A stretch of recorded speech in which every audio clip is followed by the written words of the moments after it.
Hi everyone, इस video में हम बात करने वाले हैं मालवेसी फैमिली की। तो मालवेसी फैमिली को मेलो फैमिली या कॉटन फैमिली भी कहते हैं। तो अगर इसकी वेजिटेटिव कैरेक्टर्स देखें तो सबसे पहले देखते हैं हैबिट। तो हैबिट में क्या है, ये एनुअल और बाइनियल हर्ब होते हैं और श्रब भी होते हैं और कभी कभी ये ट्रीज भी हो सकते हैं।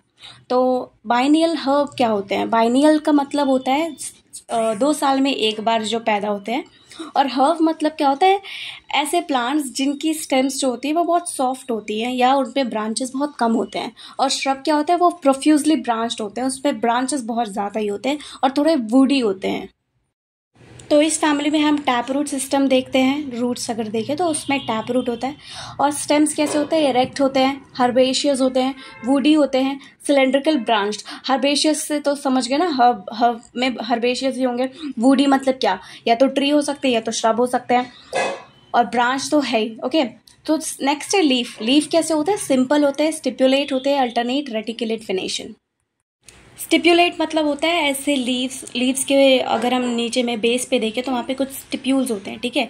तो उन स्टिप्यूल्स को हम स्टिप्यूलेट बोलते हैं। स्टिप्यूल्स क्या होते हैं, वो लीफ लाइक स्ट्रक्चर्स होते हैं जो कि बेस पे प्रेजेंट होते हैं।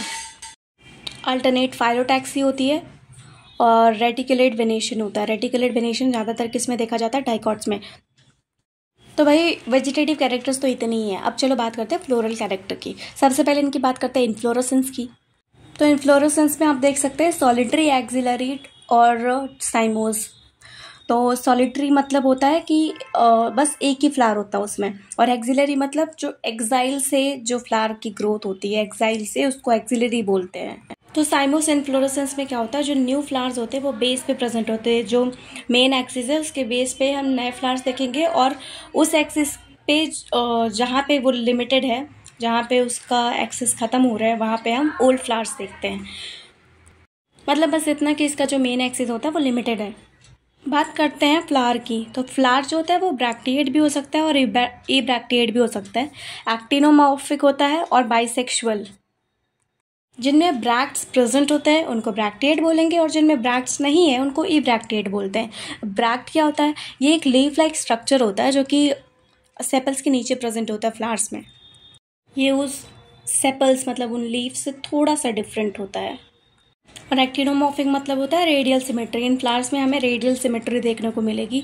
और बाइसेक्सुअल मतलब तो यही है कि सेम प्लांट में ही हमें स्टैमेंस और पिस्टल दोनों मिलते हैं। अब ये जो फैमिली है ना, इसकी एक खास बात है, क्या है कि इसमें एपिकैलिक्स होते हैं। 5 से 7 एपिकैलिक्स होते हैं। एपिकैलिक्स मतलब एपिकैलिक्स सेट ऑफ ब्रैक्ट्स हैं जो कि सेपल्स के नीचे प्रेजेंट होते हैं। तो ये कैलिक्स के ऊपर पाए जाते हैं। तो आई थिंक ये चीज़ हमें याद रखनी चाहिए कि एपिकैलिक्स इस फैमिली में पाए जाते हैं। ओके, तो 5 से 7 एपिकैलिक्स होते हैं। नेक्स्ट बात करते हैं कैलिक्स की। तो कैलिक्स होते हैं पेंटामरस, गैमोसेपलस, वॉल्वेट एस्टिवेशन। तो पेंटामरस मतलब कि इसमें 5 पेटल्स प्रेजेंट होंगे, और गैमोसेपलस मतलब कि सारे सेपल्स क्या होते हैं, फ्यूज्ड होते हैं। और valvate aestivation, it is already known to all of us कि जो पेटल्स हैं वो एक दूसरे को टच नहीं करेंगे। मूव करते हैं कोरोला पे।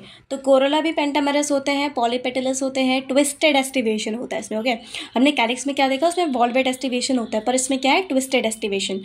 तो ट्विस्टेड एस्टिवेशन अभी तक हम जितनी भी फैमिलीज पढ़ेंगे ना, उन सब में मिला के अगर हम ट्विस्टेड एस्टिवेशन देखें तो वो सिर्फ मालवेसी में ही है। तो पॉलीपेटलस मतलब कि पेटल्स जो हैं वो फ्यूज नहीं है। ओके, तो बात करते हैं एंड्रोशियम की। स्टैमेंस बहुत सारे हो सकते हैं, मोनोअडल्फस होते हैं। दैट मीन्स स्टेमेंस का बस एक ही ग्रुप प्रेजेंट होगा वहाँ पे। एपीपेटलस, एपीपेटलस मतलब पेटल से अटैच्ड होते हैं। ये जो स्टेमेंस है वो पेटल से अटैच्ड होंगे।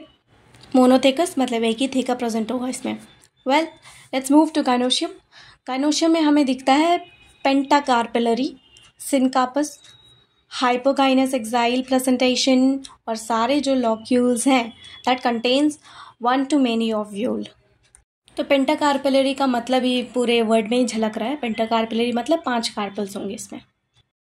तो यहाँ पे जो फ्रूट्स होते हैं उनको कैप्सूल कहा जाता है, नहीं तो अदर टर्म्स में हम इसको शीज़ोकार्प भी कहते हैं। और सीड्स जो होते हैं वो बहुत सारे हो सकते हैं और एंडोस्पर्मिक होते हैं।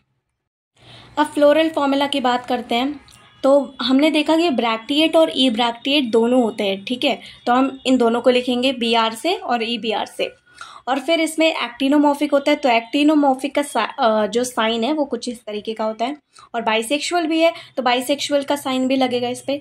और एपिकैलिक्स भी होता है, ठीक है, तो एपिकैलिक्स भी हम इसमें एपी से इसमें ऐड करेंगे। और कैलिक्स कितने हैं, 5 है, फ्यूज्ड होते हैं। और कोरोला कितने हैं, 5 है, पर वो फ्यूज नहीं होते, पॉलीपेटलेस है ना, तो वो फ्यूज नहीं है।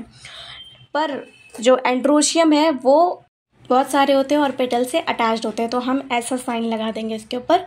और जो गाइनोशियम है वो हाइपोगाइनस है, तो मतलब सुपीरियर ओवरी है, तो हम इसको भी इस डैश के ऊपर में रखेंगे। Got it. तो हमने फ्लोरल फॉर्मूला पढ़ लिया, अब बात करते हैं इकोनॉमिक इंपॉर्टेंस की।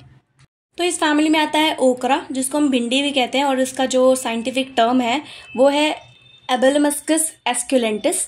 तो इसको हम फूड की तरह यूज़ करते हैं। ऑयल के फॉर्म में अगर हम कुछ यूज़ करते हैं तो वो कॉटन ऑयल होता है, और कॉटन फाइबर्स भी हम यूज़ करते हैं। ऑर्नामेंटल्स के फॉर्म में हम हिबिस्कस यूज़ कर सकते हैं, जिसको हम चाइना रोज़ बोलते हैं।